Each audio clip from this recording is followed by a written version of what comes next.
Good morning. ધોરણ 9. ગઈકાલે આપણે કુદરતી પાઠ પૂરો કર્યો, જેની અંદર બાબુ પોતાના સ્વર્ગના અનુભવો વર્ણવે છે. હરિકાકા, કૃપાશંકર, ચંદુ અને કાશીને જણાવે છે. અને પાઠમાં જે રમૂજ ઉત્પન્ન થઈ સરસ એકાંકીનું આજે આપણે સ્વાધ્યાય કરવાનું છે અને પ્રશ્નોત્તરી કરવાની છે. આમ જોઈ તો પાઠમાં ઘણા બધા તળપદા શબ્દો છે, રૂઢિપ્રયોગ છે, વિરુદ્ધાર્થી છે અને સમાનાર્થી શબ્દો છે, જે આપણે આપણી શુદ્ધ ભાષામાં સમજવાના છે. તો સર્વપ્રથમ આપણે સમાનાર્થી શબ્દની વાત કરી. તો સમાનાર્થી શબ્દ સબૂર, પાઠની શરૂઆતમાં જ હરિલાલ દ્વારા શબ્દ વાપરવામાં આવે છે, સબૂર. સબૂર એટલે ધીરજ, થોભો એવો એના અર્થનો ઉચ્ચાર થાય. સબૂર રાખો, ધીરજ રાખો, ધીરજ. બીજો શબ્દ હતો અંતર્ધાન. અંતર્ધાન એટલે આપણી ભાષામાં કહેતો અદ્રશ્ય. પેલા દેવી દેવતાઓ આપણને દર્શન આપતા, પછી એ લોકો અંતર્ધ્યાન થઈ જતા, જેને આની અંદર અંતર્ધાન કહેવામાં આવ્યું છે. આ અંતર્ધાન એટલે કે અદ્રશ્ય. આ શબ્દ બાબુ દ્વારા બોલવામાં આવે છે કે દેવલો આવ્યો તો મારું નાક લોચીને પછી અંતર્ધાન થઈ ગયો, એટલે કે અદ્રશ્ય થઈ ગયો. મૌર્ય, મૌર્ય એટલે પહેલા, આગળ, પૂર્વે, આવો એનો અર્થ થાય છે. પછી આ શબ્દ પણ બાબુ દ્વારા વાપરવામાં આવે છે, મૌર્ય. મૌર્ય એટલે આગળ, મોર. ત્યારબાદ સોડમ. સોડમ આપણી ભાષામાં કહીએ તો સુગંધ અથવા તો ખુશ્બુ. ત્યાર પછી આવે છે રસમ. રસમ એટલે રીત અથવા રિવાજ. ત્યાર પછી આવરદા. આવરદા એટલે કે ઉંમર, આયુષ્ય. નવેરી. નવેરી એટલે બે ઘરની પાછળના ભાગે છોડેલી જગ્યા, જેને આપણે નવેરી કહી છીએ. ત્યાર પછી જોબો. જોબો, જોબો એટલે બેભાન થઈ જવું. આ હતા સમાનાર્થી શબ્દો. હવે આપણે જોશું વિરુદ્ધાર્થી શબ્દ. વિરુદ્ધાર્થી શબ્દ જેમાં પહેલો જ છે હર્ષ. હર્ષ એટલે કે શોક. બીજો શબ્દ છે સુરીલું. સુરીલું એટલે બેસુરું. ત્યાર પછી છે મીઠાશ. મીઠાશ એટલે કડવાશ. ત્યાર પછી છે સ્વર્ગ. સ્વર્ગ એટલે નર્ક. ત્યાર પછી છે પાપ. પાપ એટલે પુણ્ય. તો આ થયા મિત્રો વિરોધી શબ્દ. તમે સમાનાર્થી શબ્દ જોયા, વિરોધી શબ્દ જોયા. હવે તમારે તળપદા શબ્દોને જોવાના છે. તો તળપદા શબ્દની વાત કરી તો ઓણ. ઓણ એટલે આ. ભય, ભ ઉપર બે માત્ર, ભય. ભય એટલે ભાઈ. બેહો, બેહો એટલે બેસો. નિમ, નિમ એટલે નિયમ. પૂણ, પૂણ એટલે પુણ્ય. રાડિયું, રાડિયું એટલે રાડો અથવા તો બૂમ. બહુ, બહુ એટલે બહુ. સીના, સીના એટલે સેના. પાહે, પાહે એટલે પાસે. તઈ, તાઈ એટલે ત્યારે થઈ ગયું એટલે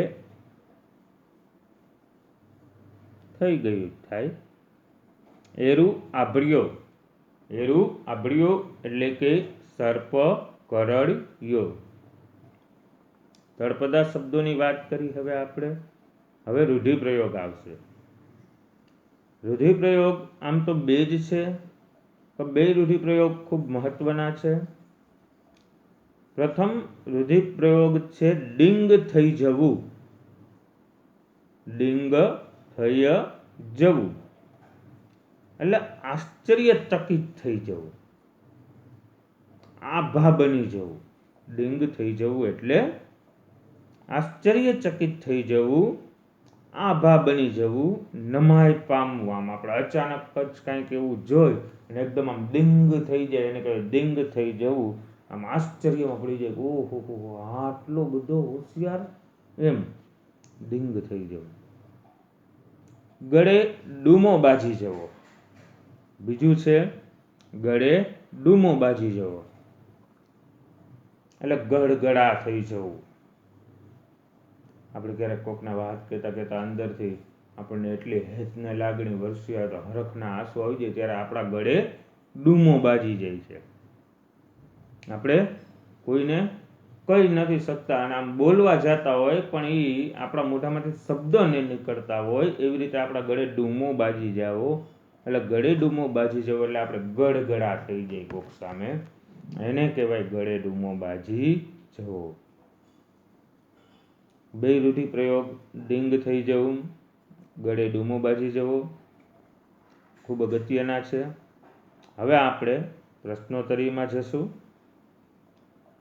પ્રશ્નોની વાત કરી તો નીચે આપેલા વિકલ્પમાંથી સાચો વિકલ્પ પસંદ કરી આપણે જવાબ આપવાનો છે. જેમાં પ્રથમ વિકલ્પની વાત કરી તો બાબુનો મિત્ર દેવલો સ્વર્ગમાં શું બની ગયો હતો? બાબુનો મિત્ર દેવલો સ્વર્ગમાં શું બની ગયો હતો? એ ઇન્દ્ર રાજા, બી ગંધર્વ, સી દેવાંશી અપ્સરા કે ડી રસોયો? બહુ સરસ વાત કરી. બાબુનો મિત્ર દેવલો સ્વર્ગમાં શું બની ગયો હતો? તો એનો જવાબ આવશે સી, દેવલામાંથી દેવાંશી અપ્સરા બની ગયો હતો. બાબુનો મિત્ર દેવલો સ્વર્ગમાં દેવાંશી અપ્સરા બની ગયો હતો. બીજો પ્રશ્ન છે, મારો બાળપણનો જીગરજાન દોસ્ત છે બાબુ, એની બહુ યાદ આવે છે, એને તેડાવો. આ વાક્ય કોણ બોલે છે અને કોને કહે છે? ફરી એકવાર વાક્ય યાદ કરજો. મારો બાળપણનો જીગરજાન દોસ્ત છે બાબુ, એની બહુ યાદ આવે છે, એને તેડાવો. આ વાક્ય કોણ બોલે છે અને કોને કહે છે? એ બાબુ ઇન્દ્ર રાજાને કહે છે, બી ઇન્દ્ર રાજા ગંધર્વને કહે છે, સી ઇન્દ્ર રાજા બોલે છે અને દેવલોકને કહે છે, કે ડી દેવલો બોલે છે અને ઇન્દ્ર રાજાને કહે છે? તો આમાં પહેલું તો આવે નહીં, બીજું ન આવે, ત્રીજું ન આવે. મારો બાળપણનો જીગરજાન દોસ્ત છે બાબુ, એની બહુ યાદ આવે છે, એને તેડાવો. આ વાક્ય દેવલો બોલે છે અને ઇન્દ્ર રાજાને કહે છે. ત્યાર પછી ત્રીજો ક્વેશ્ચન, સ્વર્ગના નિયમ મુજબ કયું કાર્ય પુણ્ય ગણાય? સ્વર્ગના નિયમ મુજબ કયું કાર્ય પુણ્ય ગણાય? એ કડક નિયમવાળા ધર્મ કર્મ, બી કર્મકાંડ, બી કર્મકાંડ અને સ્નાન સંધ્યા, સી કુદરતી રીતે સહજતાથી થયેલું સત્કાર્ય, અને ડી ઇરાદાપૂર્વક અને ગણતરીપૂર્વકનું કાર્ય. તો ત્રીજો પ્રશ્ન, સ્વર્ગના નિયમ મુજબ કયું કાર્ય પુણ્ય ગણાય? એનો જવાબ આવશે સી કુદરતી રીતે સહજતાથી થયેલું સત્કાર્ય એ છે પુણ્ય કાર્ય. ચોથો પ્રશ્ન છે, બાબુનું કયું પુણ્ય કર્મ તેને સ્વર્ગમાં લઈ ગયું? એ પેશાબ કરતા 2 ડગ ખસીને એક કીડીને મરતા બચાવી, બી 40 વર્ષથી ઉપાસના કરતો હતો, સી કર્મકાંડ અને સ્નાન સંધ્યા, ડી ઇરાદાપૂર્વકનું પુણ્ય કાર્ય. ચોથો પ્રશ્ન, બાબુનું કયું પુણ્ય કર્મ તેને સ્વર્ગમાં લઈ ગયું? એનો જવાબ આવશે એ પેશાબ કરતા 2 ડગ ખસીને એક કીડીને મરતા બચાવી. એના કારણે બાબુને સ્વર્ગમાં જવાનું થયું. હવે છે નીચેના પ્રશ્નોનો 2-3 વાક્યમાં ઉત્તર આપો. પ્રશ્ન છે, દેવલાએ બાબુ સાથેની દોસ્તીને કેવી રીતે નિભાવી? એ તમારા શબ્દોમાં લખો. તો કહે છે કે દેવલો સ્વર્ગમાં દેવાંશી અપ્સરા બની ગયો હતો. એ ઇન્દ્ર રાજાનો ખૂબ માનીતો હતો.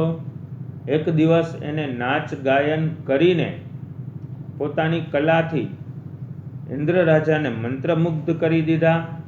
ઇન્દ્ર રાજાએ ખુશ થઈને કહ્યું કે માગ દેવાંશી માગ, તું જે કહું તે હું તને આપવા તૈયાર છું. ત્યારે દેવલાએ કહ્યું કે હે ઇન્દ્ર રાજા, મારો બાળપણનો જિગરજાન દોસ્ત બાબુ, એની મને બહુ યાદ આવે છે, એને અહીંયા સ્વર્ગમાં તેડાવો. ઇન્દ્ર રાજા એના હાથો પાડે છે, પણ કહે છે કે એમ કોઈને સ્વર્ગમાં ન તેડાવાય. જો એનાથી કુદરતી રીતે સહજતાથી કોઈ સદકાર્ય થાય તો હું એને એક દિવસ પૂરતો સ્વર્ગમાં તેડાવું. અને આમ બાબુથી એક દિવસ પેશાબ કરતા એક કીડી ઉપર ધ્યાન પડી જાય છે અને 2 ડગ ખસી અને એ કીડીને મરતા બચાવે છે અને બાબુને સ્વર્ગમાં આવવાનું થાય છે અને દેવલોને બાબુ મળે છે. આમ દેવલાએ બાબુ સાથે દોસ્તી નિભાવી. નીચેના પ્રશ્નના 7-8 લીટીમાં જવાબ છે, જેમાં બાબુના સ્વર્ગના અનુભવને તમારા શબ્દમાં આલેખો. તો તમને ખબર છે કે ઇન્દ્ર રાજા કહે છે કે આવો બાબુરાજ આવો, આવા બધા જે શબ્દનો ઉપયોગ થાય છે એ જ તમારા શબ્દોમાં લખવાનું છે. આ પાઠની અંદર બાબુ કેવી રીતે સ્વર્ગમાં ગયો, કેમ ગયો, અને સ્વર્ગની માંડીને વાત કરે છે. સ્વર્ગમાં એને શું અનુભવ થયા, સ્વર્ગની અંદર એની સાથે શું શું ઘટનાઓ ઘટી, એ બધી વસ્તુનું તમારે વર્ણન કરવાનું છે. હવે આપણે આગળના પાઠ 17મો, મારા સપનામાં આવ્યા હરી, બહુ સરસ પાઠ છે, એ પાઠને જોવાનો છે. એટલે કાવ્ય છે.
મારા સપનામાં આવ્યા હરિ.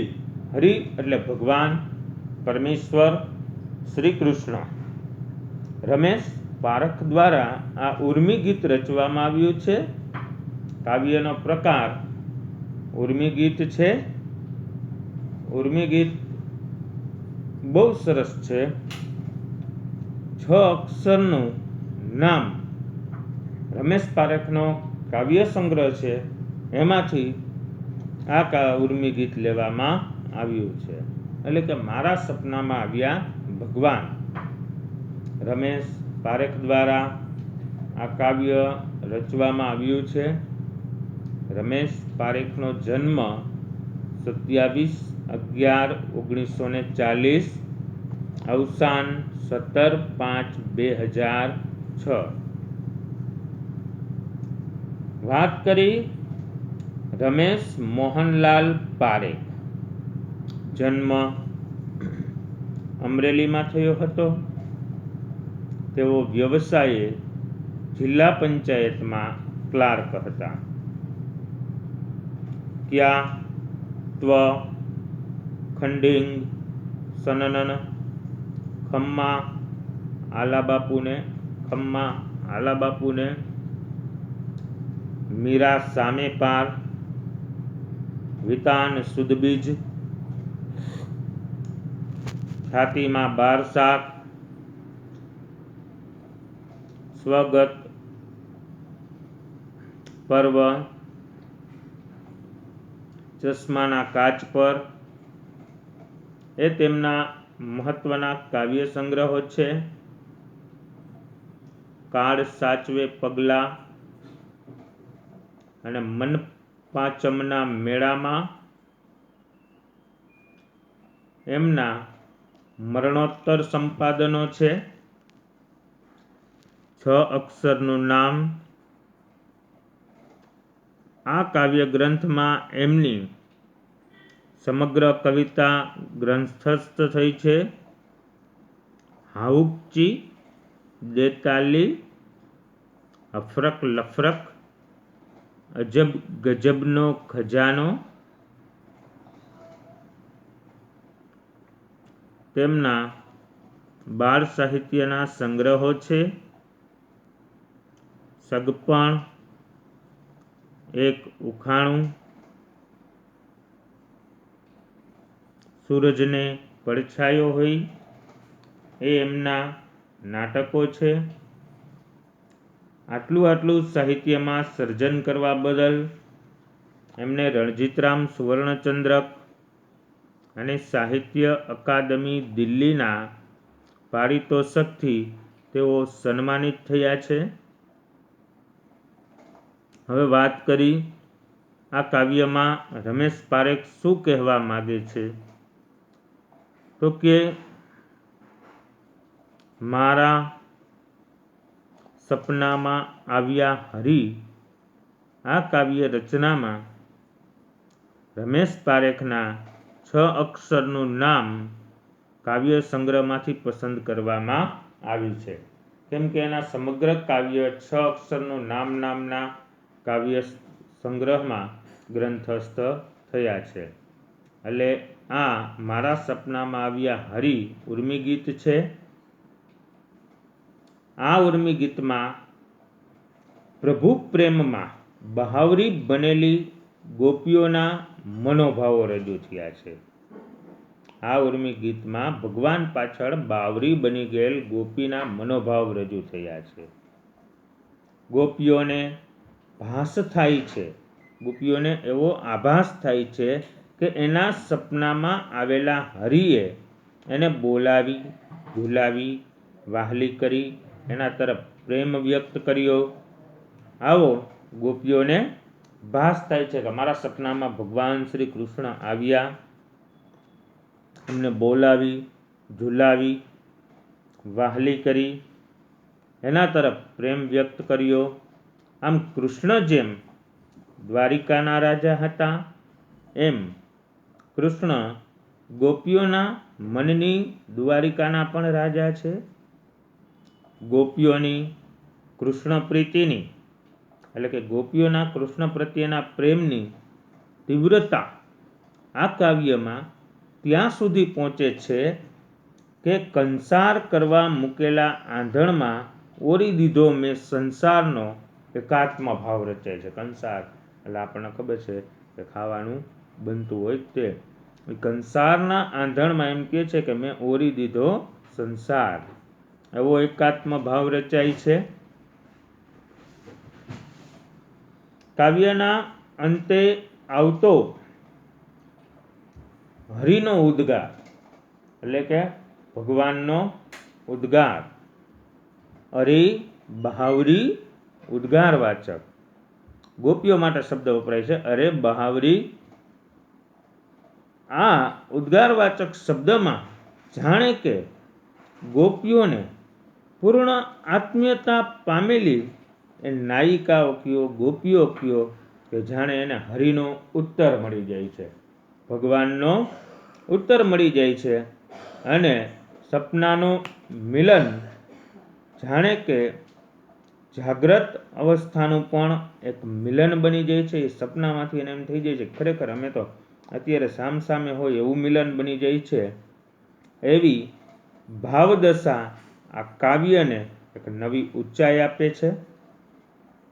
આ સાથે આપણે પરિચય લઈ લીધો મારા સપનામાં આવ્યા હરિ. હવે આ કાવ્ય આપણે આવતા લેક્ચરમાં ભણશું. અહીંથી આપણે વિરામ લઈ છીએ. અસ્તુ.